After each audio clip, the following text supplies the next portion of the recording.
mala na idan warau yawara kamal tara ba mai kadit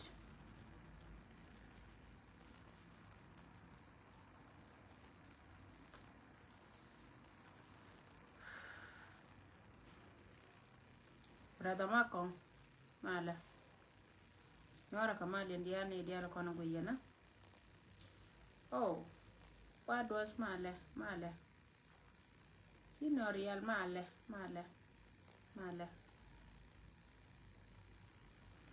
neri dial ene dial tata pinya mane recept ni alto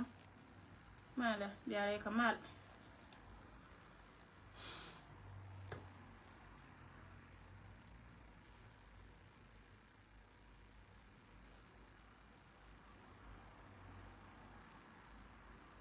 oh wow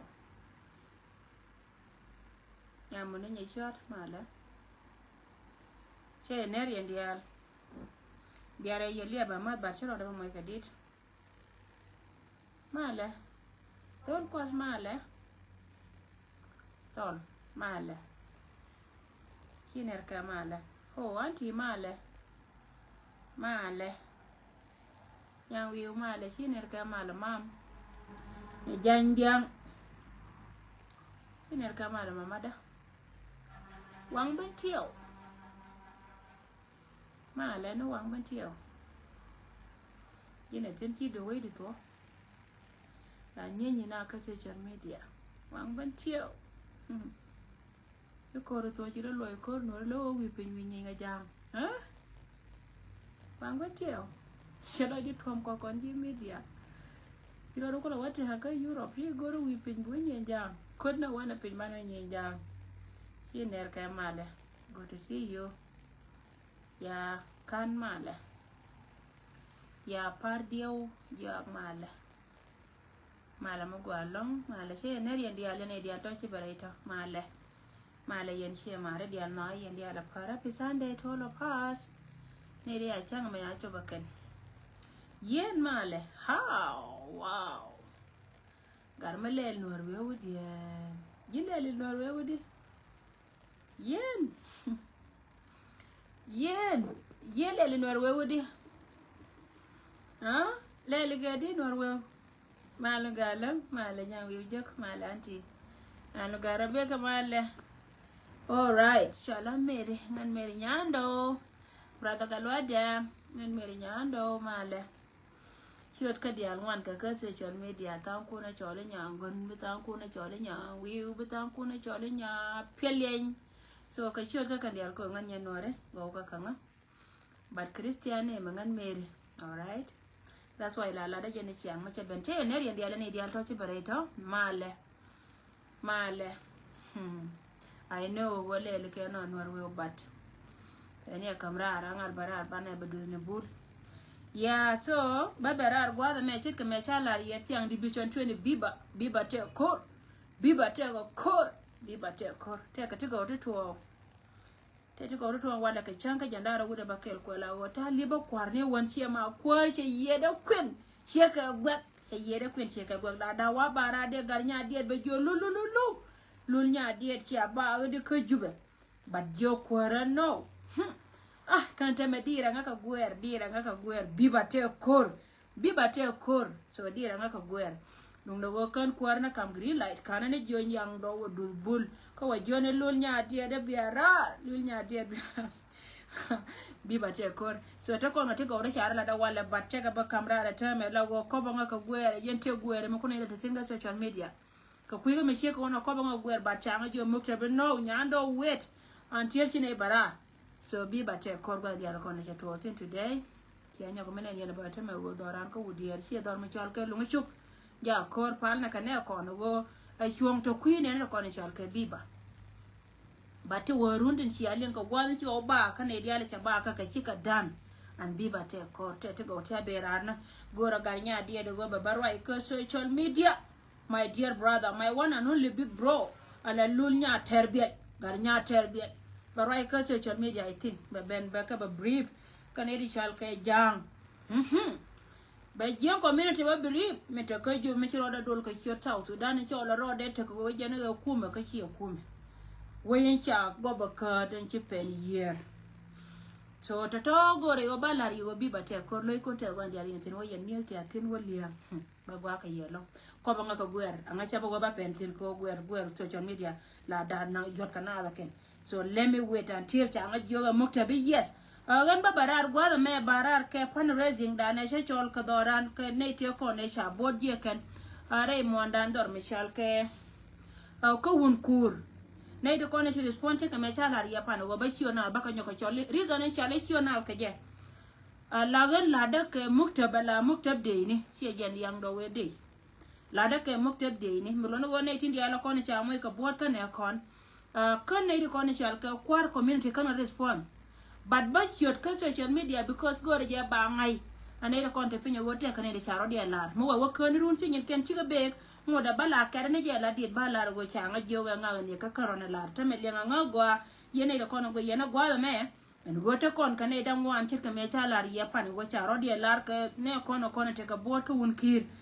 wo kan de ka te ka me de lar kan bat mo ka yet kana ne choka mo tam no .tv ramin nyam kane titi te kon ne chiben panaje te kon ga nyama nan me chol ka nya yame chale nyaya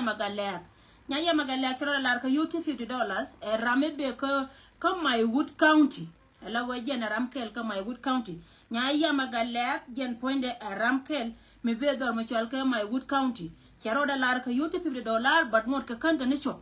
che yuti $50 che lar kan ne chop ate kon ga nyima nan me chal ka tara kwek bate ga yuti $50 jen bate dor mo chal ka Nasser County ramkel ka Nasser County jen chero da lar ka yuti 50 mo da yet kana kam muktab no .tv ate kon nyama dan me chwal ke Mary Tab Guy chero da lar ka yuti $100 Canadian dollars chero da lar ka yuti $100 Canadian dollars jen ramkel ka lo ner community nyama dan kel kana itin kon chaja lar kana go bagat kon sie man kon trai dor me chwal ke pg ne to kon nyen ka tat ka un kur kana ne te kon cha no ngama nyat lakin ne te cha mo ka bot te yalar ye ajene ba ka lo kan te yuti Canadian $100 Canadian dollars chakalar te kon ga dama na me chal ke Simon Roy ram kel ba ka lo ner community che yuti $50 Canadian dollars chakalar Simon Roy yo ka chiga chop ka mukta chiga chop wala na jaka yokutin arame da ne kam report ka lar je menta kel kan da kon kula te ka bot chiga chop ka jawore de chaka received miti gwikira mo ko che chiot kun te goro ba chiot kula ka social media because gwaje konta yen tinte yugoro ba location kun ba ngai biya kulara muti gui jira amena na ci yuti $50 Canadian dollars ci ka receive ko kuji bone ko ne ka won kir de ya gor ka komen go ci ka receive so na mo ram ke la mo ci yoga ci ka benne dam jokkan yoken kan ka leben kan woda ka mi jiwa ya bayen wer community ka lew en go jen tek ka me chalar ya pan kor sha bam ni je ci ko kor dia le tul kon yo batte ka rik tila tare kor rek ko ndare ko ka kadi ko na bala no ye akane no ye yen community ka lew men joni ye go ba ka lo ko men nana ta kontine mi di ti mbana longa lo lakin te ka rik te taxi ak ray kori tin ko na terke tibina ala baka yetin wo jira ma go yenga ma go teti na bango de still ta libe dun mi te ka mi de put down go ma ka de ya lara go jen poinde okay thank you so much Elizabeth nya peace well wow nya ko di ti ya gami jin nyam kere no re ba chodo panyal nye pe ba chodo ba panyal yeah thank you so much sis thank you so much jamon sia shonen kan nyama na Elizabeth nya pe well take a UT 50 take a UT 50 US dollar here Australian dollars I think Australian dollars yes nya ko di ko marati do arebe so ka kuika me sheka wona ajena na goro wa balar kono na mo ajena na goro balar kono mo wote ka dik bye ti bandong ya batari ni tan kono lonke here boto kon don ka mor cha kanu batte krikte pay be to gor ka community wo ken ba tidien ba jama tinaken roy ma jenan de gorde lar kon way gwar ka kui pan raising ka chiro de chete kanay de kon chi te chi respond ngay je biya we ka ben lanna je bu me si wono gorna te gargar si me balos gorna te gargar ti bo wo kane kon thank you so much thank you nyane nga jene ba ka pay ka on Tuesday thank you so much balong ala wajen gwaga mane ne titi ba cha lar ken way yo ken be ka ben ka jen joga bana wati ne runo kula next week ajena cha lara ken tanen dang duti be yoken be ka ben ka kuy ka mi chona baro ra ka kyong sie boko rai ka jen jawana nan gora e wo kon lane kon ner community ka kuy ne na content kon de titin titere kur ka kurtin kon terke kan titi jen gwana teka tina gwamere rila long men tol ko kon ka yo sie gwama gwa te ka gwa mere ko ala gor wade ka ka bo ngo ande bor ke no mortin ta yi la jam do den la ka je ka lat beledi ko ngai ko na ga wote la ko ndel wal ko tin ko na te ka wal ka gori ko na ko te tin ji taran la re yende ala go gor ka ni ko ken teme tiri te gor te ka ko ken ba ko woi gwa ma ka ba ko nan gwa ma ba bor ke no mortin ramishi ko da ala ka wajen bala ma wo ki ba te kel ka kon ba wote kama we wajen chana robel misha kon ka misi cha kon jo wala da na me shala na ko wajen ba lar ye yene tenan te gwa ti te gwa liuna tin wajen gor ka je gwa wo ku ami shari ala ko wajen ba jene bot ba wote ba tare dan bi nambaran ba ngor kama ko rada increase so gwa na te yentin yene dia la kono bu yena a jeri zona be ngara na ma community nya yang chotiner ka male chot tung tung mal ma ga long sis male hiner ka male ma ga long a jena la be ngara ka yen community de ke lew kala gore je go ba ya la ene minana chituo baba lariye chit kamen cha lariye go ga na ngaram ke melat ke deni so jaw ma jena na lara kono go ngan ba mot chione ko go ba ka len ka panga ko ngan tela rama go ama ngaye shangu ni mi re do ran ka panga mo wa ka ru na la go chingwa shi ga chup ba rar lo ba ne po rama na ka mo ko ngan la ka jaka ba ga jaka rami to ma ngaye bra ma ko jaka na ba ka jaka rami to ma ngaye ba ko jaka na kan dia la ni sini mi si yo shi ka ja ka kan ga wa shop gwa da mi shirya ya la te ka ne tin ko na sha yo ja ka ba kan gwa ngaya so dare wato gwa da mi ka kui ka mi shi na balwo shi da na yana dia ko da yana ne ka social media balwo shi na sko ba ngaya community pan ga wo nga mi shi lat ande yana la ni go a ce ka men ta la da nyima na ni Elizabeth wala didi ni Elizabeth ne pe wala charo da goro go shi la da be YouTube 50 Australian dollar be ko ngun ka chan ka da ko jo mo no go mo go shop ka mu tem no do TV ka ba kan ce wuni mi de ne ti ba de ka bar ka de la go ti la tol ka ci gu ka wona me la dan ko ndial a jena no goro go ba la ko na jo me ci ko na katin ko nan goro go ba nyo go chum no ka ruai ni ka nyen kur te ka rin me ton mo goro go ba la ne ti ko nan chal ke ji dwar me chal ke shulu community a jo me we ka Dr. Ukon ba rai ka tung nas se ba rai ka tu gol ko goro je bi nur community ba te ka leng ka rai nan ba rai tin te ga me se me ka ma shulu community ka kui ko nan tuwo men chana ngaye la ko ri tuwo gwa ke tuwo tin urun te gor ba men chen ko de waler ka yisur ni de ler tin chi ma ka ya to daga ka tabla ka dir ngwaga ka men na men ba lar shulu community jo ne ye mere jo ne ye go yen mere re ko enan ente kama ne to ko ne chal ke ji ai go ye le sei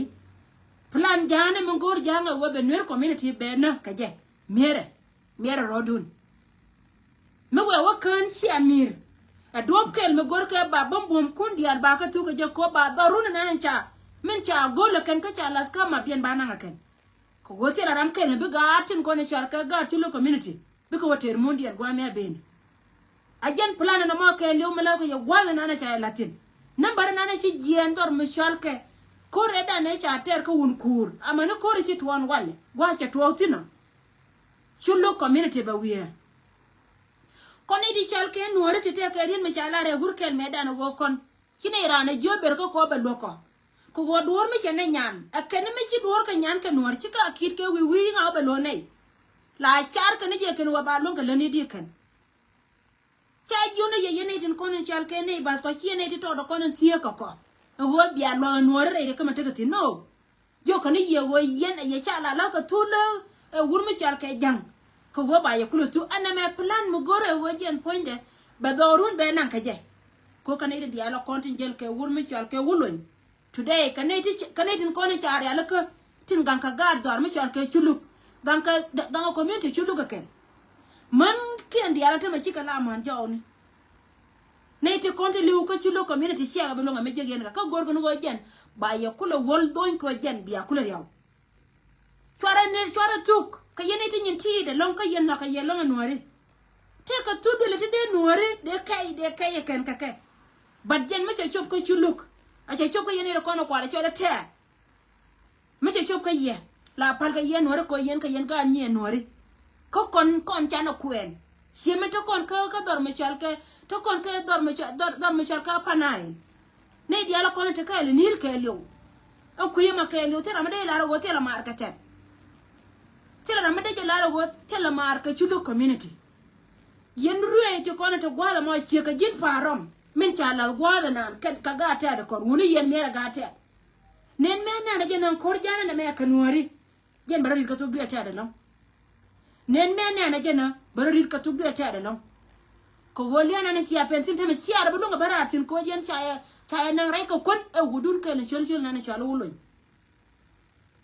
so community te de rai ka ku gan kun commentary yana te meteri yenu kon do run ta kam ngo George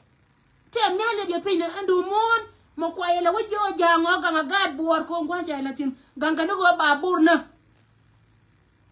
saya ko lo ganga buor ko munun ta kam lwal ngo lwal yak te la te kanyama jaw na la ko social media sia ma da yana shar de mi se ka wona wai gwar fara jaka biya to ba lakini nene ni jen tema ka gwame be ni se ka tema ko kondra ko ri to ni panaje tin ngai ya nambari en ci liu a che mare me ngan nyata ati ngan se ta de ro goy lom ka nore ngot kan ko ri dol ne ben de ro goy lom ka nore ngot ko ri dol ne ben an be to fara be we biya o be ne run biya ne beri ya cho no ko tele ya gwar de ne biya dap tin ngai je ko yela yeno goro nore yanta luego gad kun na kan kan tim ko kan chakala to le gwan chakala tim bika to shi kai bika to kor hyunga amentarke ha ne me kor hyunga amentarke community me ba do na ba nga bi do ni man ka hyunga te me wa ba ne ba mai kariya nyete ajeni te ma longa na ma ko te to gwen bika portin ko bi porkan war community ba cho go ba mai kan ne yo je ma te dina ajeni te ma na ma jan kala da Allah shara ta ba da Allah je wala kana ka mi je jang to ko ne te ba te ro go ne bi ne ka tu ko nori kine ka bati me yo shi ma bi man ke no lenka ko jena te ma na te la dien men no yene de yaro do rit ka mena la ro wo ko jin community te ba kan ka ji te ka me kiro la chenga dan me chelien te ka me kiro la chenga dan me chelien shuna shu ka ro shu awena ne tire ka wuni te gwa le dan na kap ka katin sha wa panna ka ke du ko I think I got a tota me shika chok gwa chika woti na ke dundu garma arjin me lede ka social media kutana ayo kuilem kana ne doru jin wo ko kana ne doru adoru me kani te kana te kalki alti be kan ke dundu che me shika kan jenga ka kobe doctor wo ko rani ka community joni chilo community wo chara rodun kalwonya jaw to kana yenga wurjanga annene nana jenta me be jeka ye ko gwa mi abi chom nan tame nuor be chop ka ma kal ka cholo ka ma kal be jeka ye be ngwani dun to 13 ne so ya wana rai kal nuori me chi jang ye wo yer gwa che latin so ya wana rai kal nuori chora te kwai ko na kwai nuori ka kwai torga me wo to on tame be kan share rit ka jen gwa dun tine me te ad biatu number chi lu gwa mo me che leng manan number be me wo yena wali ngwa bia leng tina be ka yero ngin lu community number be number be bat chi jangu barara ba laraken cha pek dun lar ko ngai ka je gwa mo wa lar chine de kono wo ko ren chi ko bo ko ren tele me je ko ko na tar ka gar wo tuk na gar sa Sudan tele me je ka tine ko nan tele me je ko ko chine me lar ka wurjanga menan wurnan che ngai wo cha pel bat gan mo ta kore tuk no ta kore be tiem chullo community ku amier mier rodun temne li adun kon wore ko kon ga kon jetiaka an tika yendi dab ka tika yendi tar de yentar na de yena gam tika ne ti jeri shela tira me chul ka me go yeke wojen ede yena ka je ka waga yeto gel me tot me la yena guru gwa na me to ka guwe lakin ku ara mer ka goy wurjanga le ne chap dana chap so right me we ka chilo community an chilo de jada long kamina na ne te ko na chi woto ne te ndiala ko na tu ka jongole ka dial ga tet ka tumna tin to ka gurmi char ko no je chotel wurkel me de chi ga wo ko me chi ko ro da potre ka me da na cha wotin wo ko kan no pro line ba chene ko na ka lebe me tu ne ka na te ne ko na ka lebe lakin me che ngai gwa wo ka ji mar de ka ne ti ajene chene wur yembe nyon an cha mai pa na me yembe nyon cha ba toran because you to ngai mo ko community chullu community mo go barara na wojen be ngai go go milake wur je ngai pen bia kon ka bia nyur dorun bia wolon ka me bia wa kamera ate da manan gor je ba dorun be wada kira da jala long ka me lero da ka chulo community ko ko gwa maton me be ne ba bai ka yelong ba bai ka ye ka bai me di long kira la ko kira la du me je adu me je me kira la tin ku ye ne teme la kin go me be ne be je ka yelong ka won korne ne me teme chete ku no sha bulung ji jang no sha bulung ji jang beto no kon ka jinub ani de kon ba kon tu ka ken tu do len tiani beto no kon ka jinub ba nei to no ka ba ka time nuori ba nei to no ba ka time nuori ba nei to no ka ba ka time nuori mane cha o pen ni ka ken jang yene to kon beto ka ken ne tu do len tiani chinwar korba palka chapa saranda chiangai ga wa chapa saranda amani ngur janga chiangai wa chinwar saranda chine be saranda nuar chapa saranda lakin ba bai ka yen tudu tiani gore jagwa wa yen chulu community de yen cha liana na ta wana ma cha la le mi chi bai ka ye cha bai anta ya ko ka jiti ka dun to go kutan kuna la go ita me mi roi na ka roi mo ne tiri gor na be na be na ka no tera ma gor tera lo mo gor ka ye en community mere nyur be la te do rien mere riek do arun mere lip irun wa shi nu nan shala ma kala ngene go do run wa ma ba ka ben ba ye balwa gang dor khir ja jodun ba ka bana ngol wala yak to kon ba ka tem ye ba ka batay cha bana ngaken lakin mo yino ku ne ka ta me ba na ngien ko na me plan ba na ngien ba na ka tera mbe ye walwa so jawo me we ka chulu community ke number na chelin Golden kone shili hache tuotin. Shia ma shulu community cha tuo. An cha tuo wurmi shalka wunu nka ngode yet. Ngode liwe. Dungu kwa la community me tati na teme kuna ila anwar na emir. Konwar. Cha janang dura ka cha ya la bab ka cha ya wo ka duwar ka rew. Mishe duwar ka nyam duwar da she luwe. Dungu chere maka nuware tire. She cha rodi rit. Community chulu community chatwa chalo ke me dir ke na wurmi chal ka wulun ha so jaw me jana go robere ni chulu community plus go kon ida kon en chal ka division 20 ne kama mana kon man nya bor jo ne ana ji wana ma banarar ka dundo aran ngai je go wajin ku communicate kana pe ngai je banarar ka lok do aran ka dor mi chal ke rai do aran kapanga wana kwerwone teka ne to te changa ko dwol no gwana ntegatin mama manya borjo nanga karode kele message me woleri ya community dana te kel keji dol ne teni baka je ka gat panga kore pane dana chitwo wana mo ka un kur to kon ga jibo ne te changa gwa mi je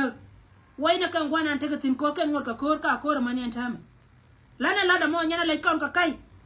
kamne te no kora re ringa dia la kon te kontin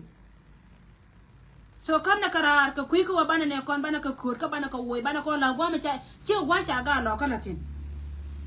mo kon ko la tar yamba borken mortin bana chu gor ma di de ba kam ka ba gwa ka kon so loine let community chore chu loine let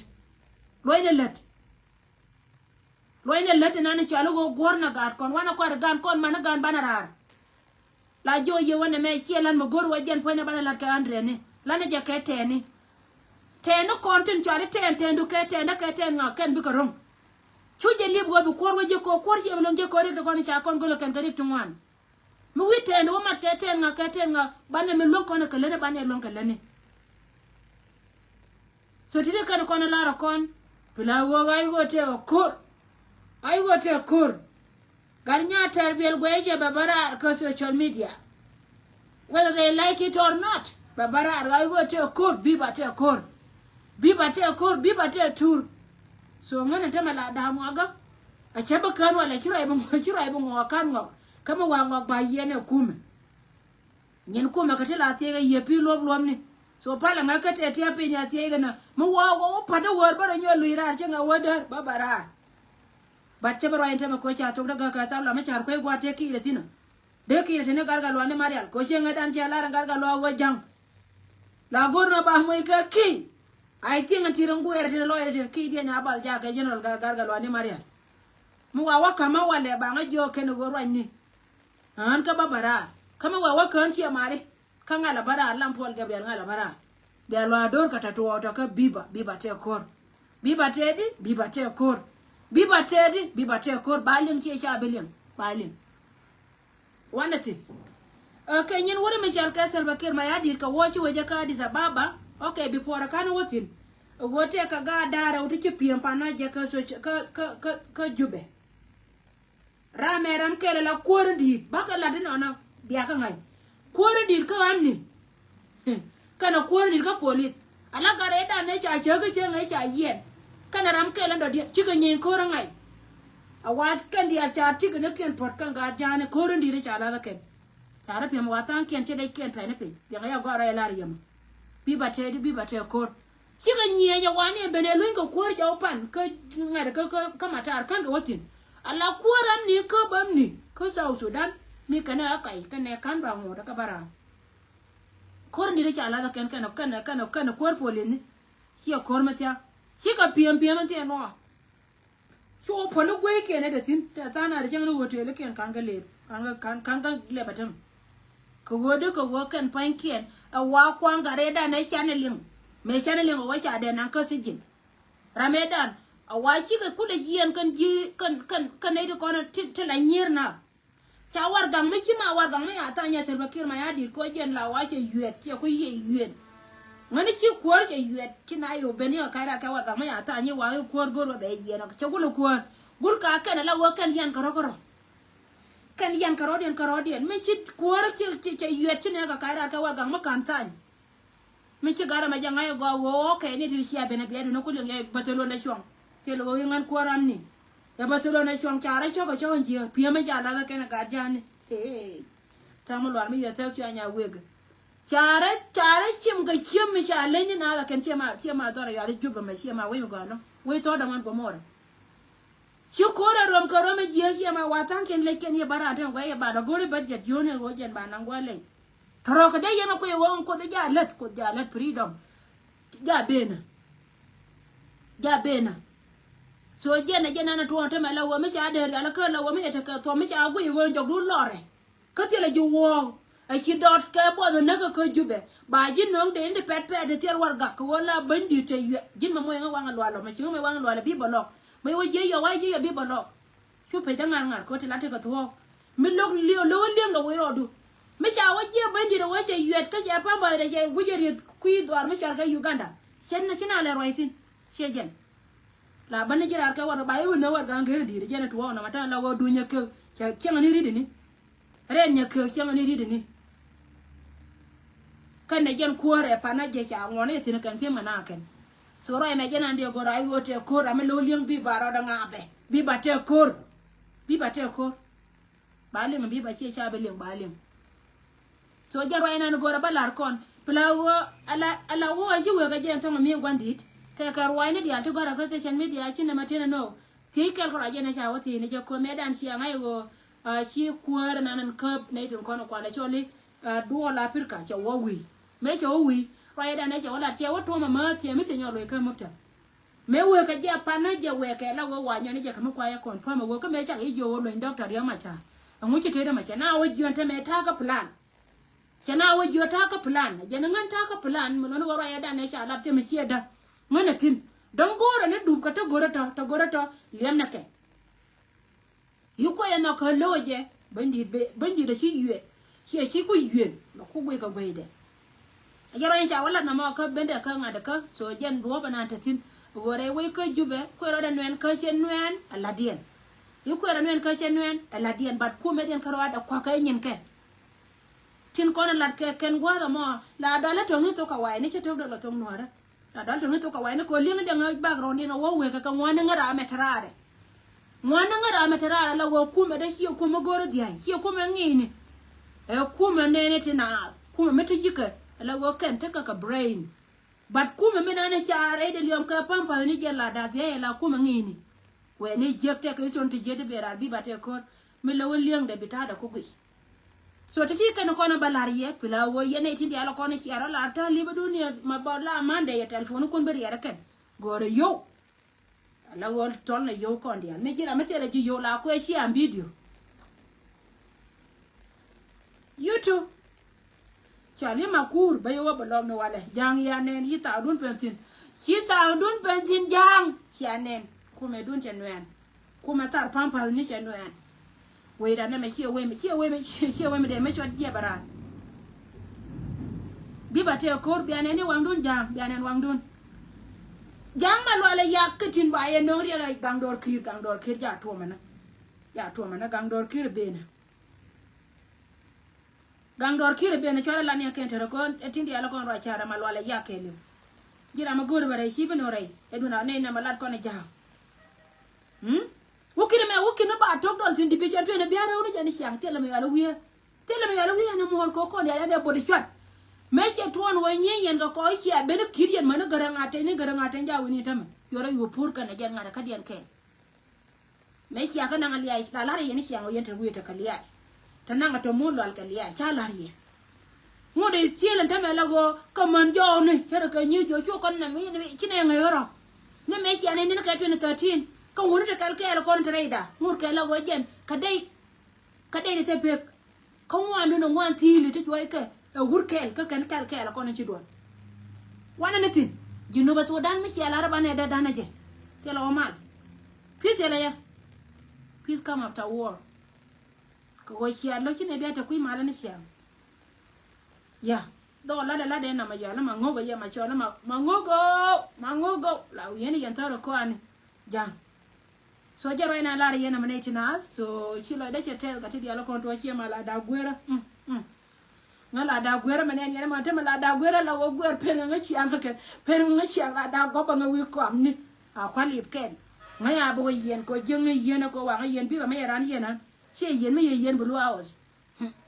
bi ba te kor te ga yati chere wala wala ka che gor ba ngale doy so ti ke ko na bala ne ti nas ko mala te kel ga ye yen di al pode mi ti ke $10 ti ke $2 gor man nya borjo ana ram ku to al ka du yone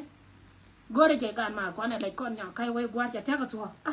to ka dor yene di al ti chet kon ka pa el division 20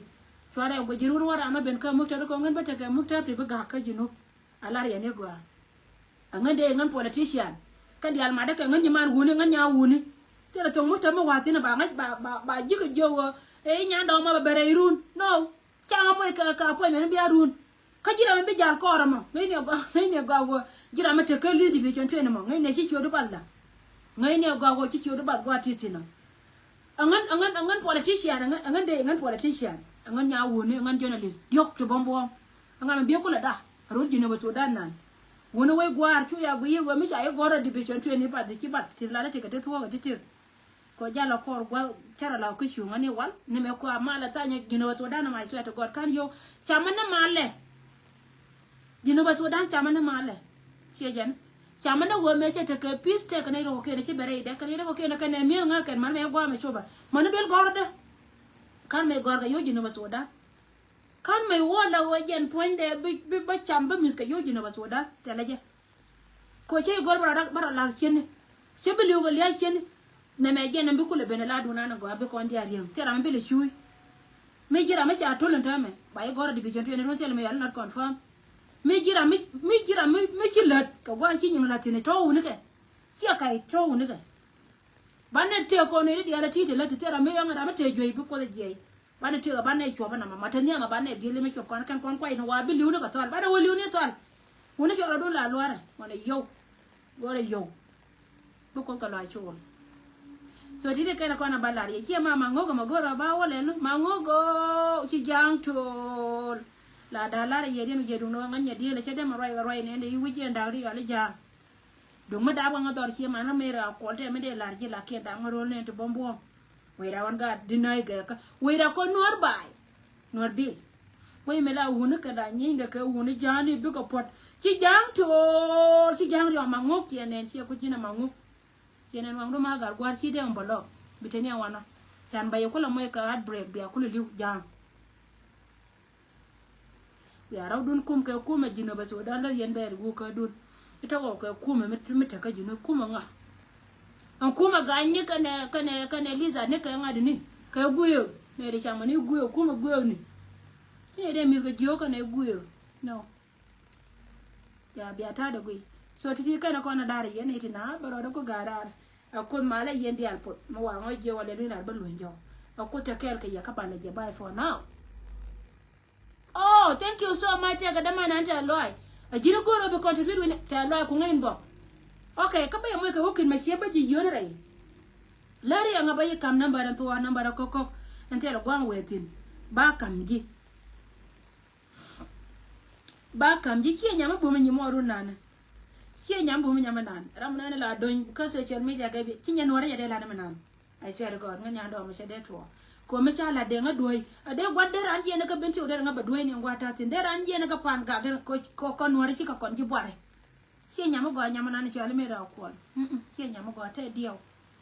ni ko te da datu ne de la go ya ngani ante me ci rore la mat ji doar me ci al ke me ci rore la mat ne de ko ne ci al ka ngani ne de kon la nyon nyon kon la te ka na te la ci na ser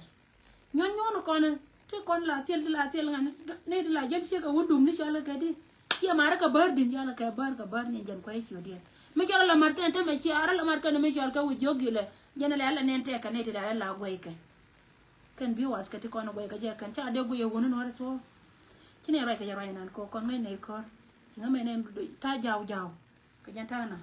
hey de nga do ya wonu wara bati ala yet la ne ka goy ka ne le ragan maro ko la le karan baran je nyango male mo mi je sine la she ka mera ko nyama na tiro de la tele mena he ne ko ma tel ba je ne cha ko la cha bu ne ko je mo ya ka ka boar pola ka she nyama go she de wo nyama go she nyama bum je ne nyama she nyama go te dio go ro du ra de dien ne bi moment dun be ngar ka dun be ben depend go ro ra dien. Okay.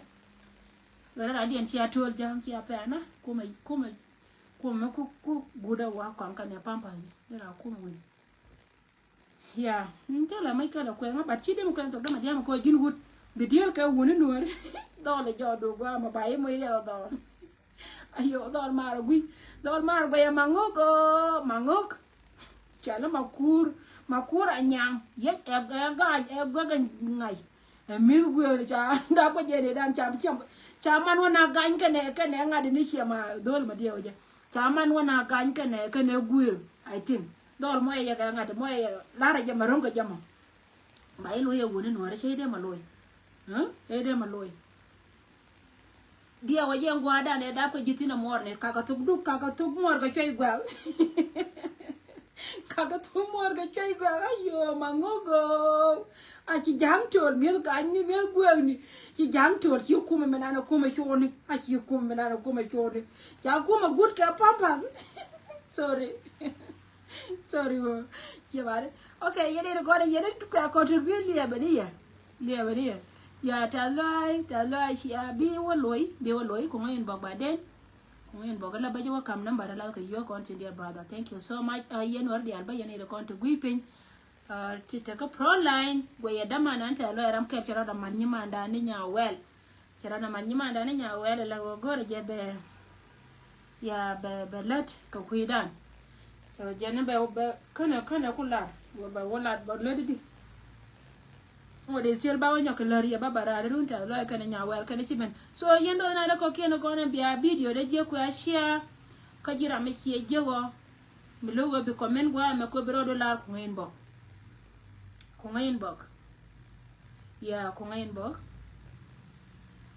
yeah thank you yes nyan changai we cha comment already changai ngani cha je nyen share mar dia la kon ko yena bye kon mal te kel ka ya